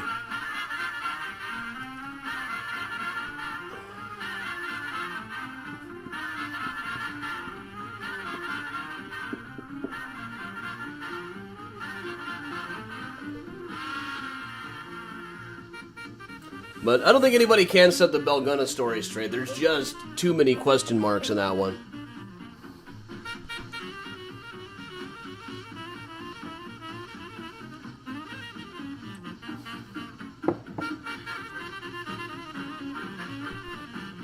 I remember when the book came out, the advertising copy said there was new evidence that Hoch was at the murder castle. It wasn't new evidence if you'd already been through the Chicago American archives. Jennifer, that is correct.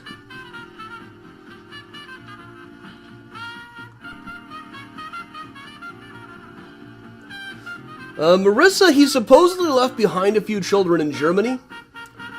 Certainly wasn't with any of the wives long enough, and I think most of the ones that he married were probably past childbearing age. There were a couple who had children, just a couple.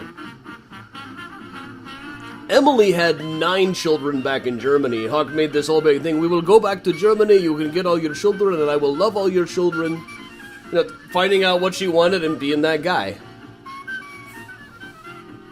Yeah, Laura, I'm quite sure Bell Gunnis was guilty, but there's so much we don't know about it. The evidence was all pretty well destroyed. Schechter's book on her is Hell's Princess is probably as good a book as can be done on Bell. Though his section on Johann Hoch is full of mistakes. I just checked it the other day. But everybody's is, you have to really go digging on Hoch. The stuff that I've written about him before is full of mistakes. And just about everything ever written on him is full of mistakes, is what I'm finding. And it's weird how much more of a challenge it is even than Holmes stuff to put this story together.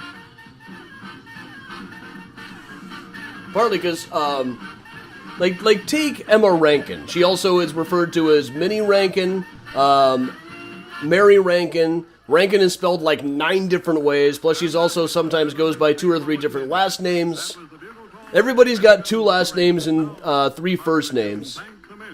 And variant spellings out the wazoo. So it's very, very difficult to put all of this one together. Because the papers at the time also got people confused.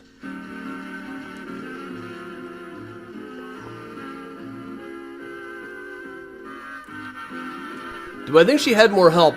She must have, really. There was just so much going on.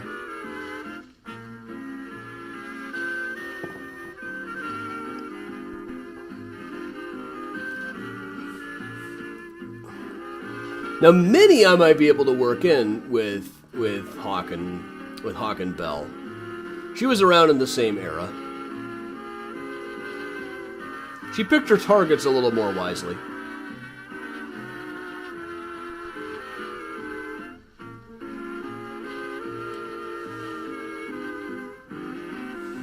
You know, I haven't seen anything in any of the Hoch stories about people buying a dress.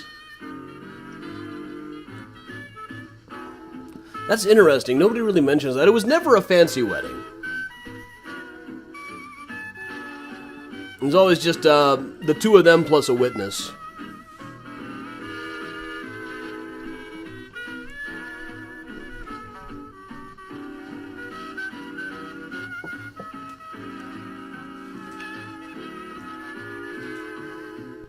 It wasn't a stylish marriage.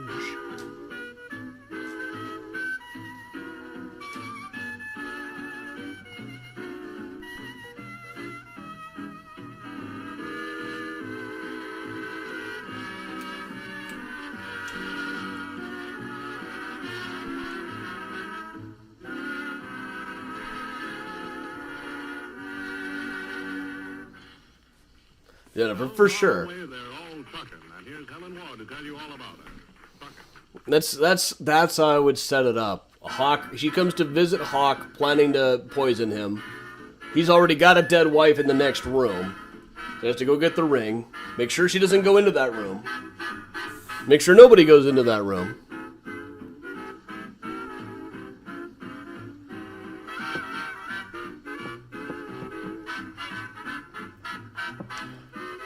Holmes thought to be the Ripper is a very, very new concept. He was, that's strictly 21st century. Nobody ever suggested that before very recently.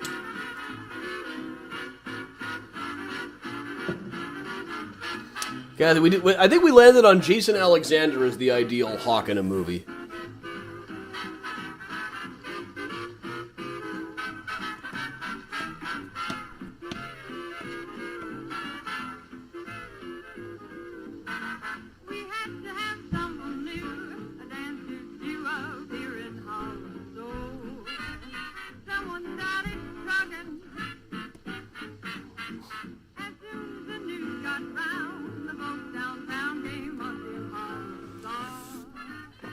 Yeah, that's strictly a 21st century thing. You'll never. There's a thing in 1895. Inspector Fitzpatrick's brushed off another Holmes accusation by saying, "Oh, you might as well connect him with the Jack the Ripper horrors as that." And that was about the only time they were mentioned together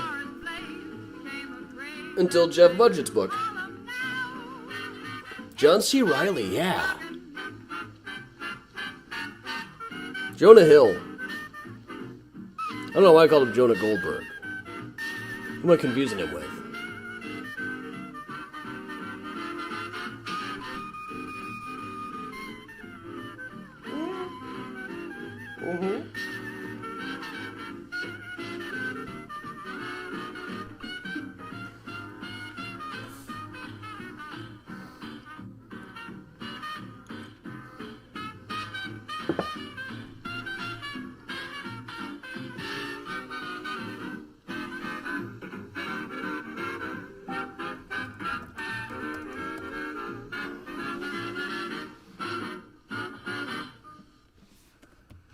Chapman presents On the Alamo.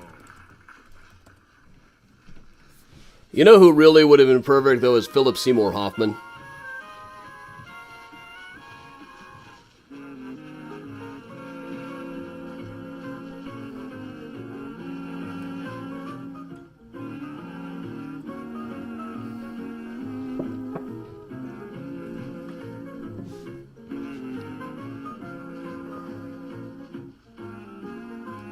You gotta remember, Hoch never seemed slimy to anybody.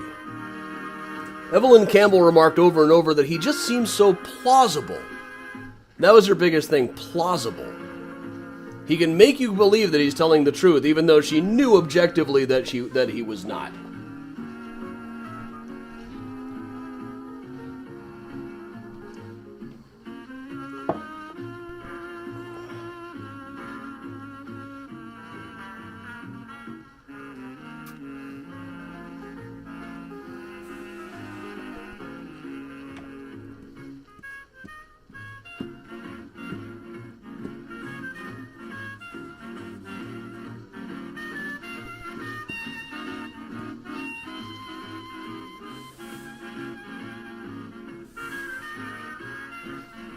Tilt this down a bit so you can see Miles sitting there.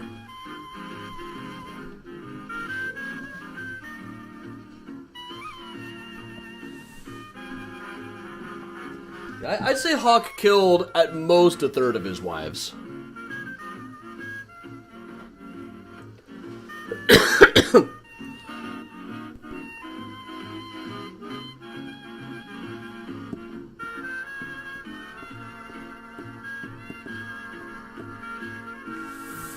Did you ever see Charlie Chaplin's movie Monsieur Verdot? It's a very similar story. He's basically playing Johann Hoch.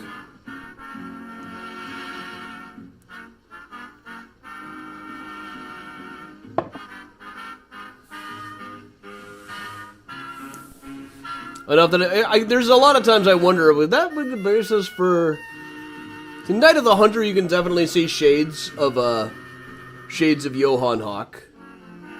Evelyn Campbell, the reporter, later got a murderer who had been convicted and sentenced to hang acquitted, which is so similar to the woman in His Girl Friday. Now, Evelyn Campbell, the reporter I was talking about, continued writing for the Chicago American and Examiner for years. Then she gave up journalism when she got married. But a few years later, her old boss at the American wrote to her and said, "Hey, you need some extra money? I'm looking for somebody to write a domestic serial." And she started writing Revelations of a Wife under the name Adele Garrison, and it ran for more than 40 years.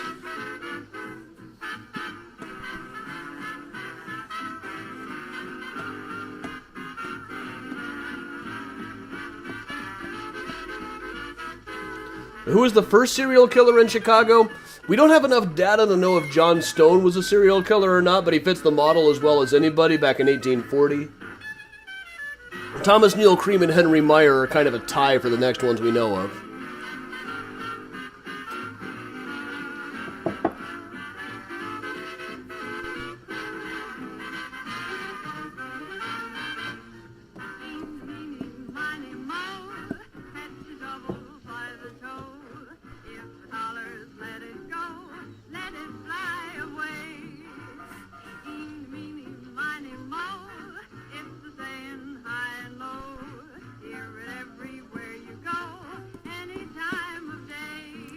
Well, Stephanie, you gotta pick out your type. In Hoch's case, people like this. These were generally, the women that he picked were generally widows who wanted somebody to take care of them, weren't really picky about who, didn't really feel like they had too many prospects, and he would find out just what they wanted. Like the last woman he proposed to in New York, he noticed that she didn't like peeling the potatoes, so he came in and offered to peel the potatoes for her. The old blank space trick. Find out what they want, be that guy for a month. Wait, the worst is yet to come.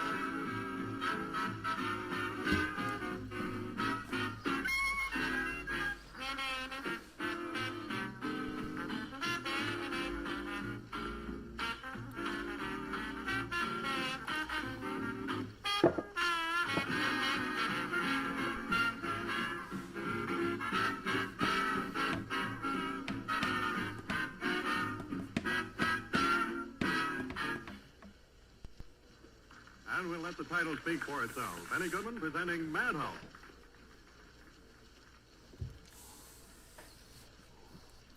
And Hoch tended to work with, like, matrimonial agencies and stuff, too. People who would, like, sign up to, hey, find me a husband, I'm not picky.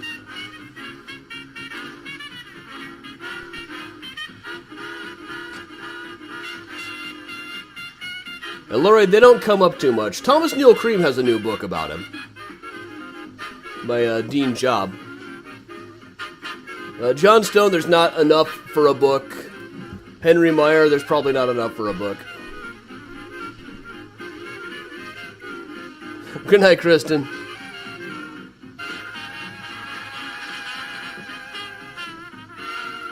But if you go to our antique, they both come up quite a few tours around here. Like Antique Serial Killers last week covered all three of those guys.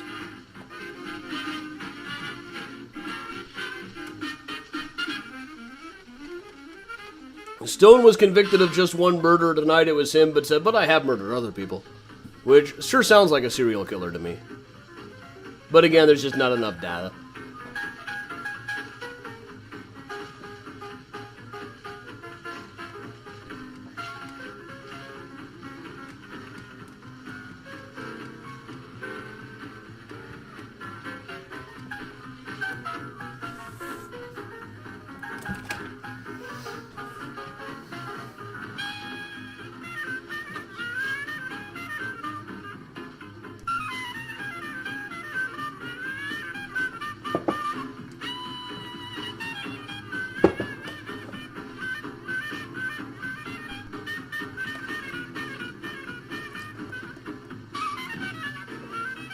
Well, his early matchmaker in Chicago, there was a guy named Gustav Stremlo. I think that was his name, but it's another case where every article gives his last name slightly differently, which is really annoying, but eventually he put out like a circular, like an ad in his company magazine saying, do not sell to this man. I've been in touch with the state archive seeing if there's a pardon file for him. Like if there's an executive clemency file, you can find great stuff in those. Or prison records, but they never sent him to Joliet. He was just in the Chicago one, which is less likely to find anything in.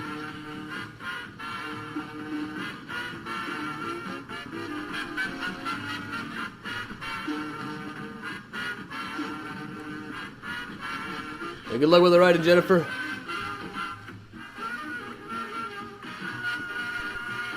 Stephanie, that sounds fun. I've had a few songwriters contact me about home stuff. It's kind of a question like, well, do you want to be accurate? Do you want the song to be good or do you want to be accurate? Because whatever you've written about him is probably inaccurate. And if you're okay with that, you're okay with that.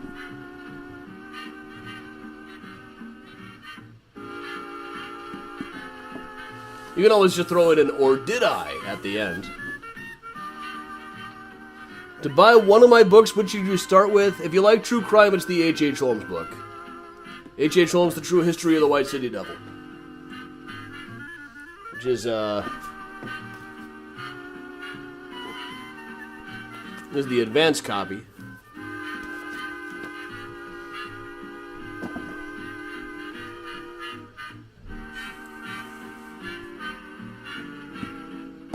Presenting the music of Benny Goodman and his orchestra from the Joseph Urban Room of the Congress Hotel on Michigan Avenue in Convinced the boyfriend to learn the zither. Love it.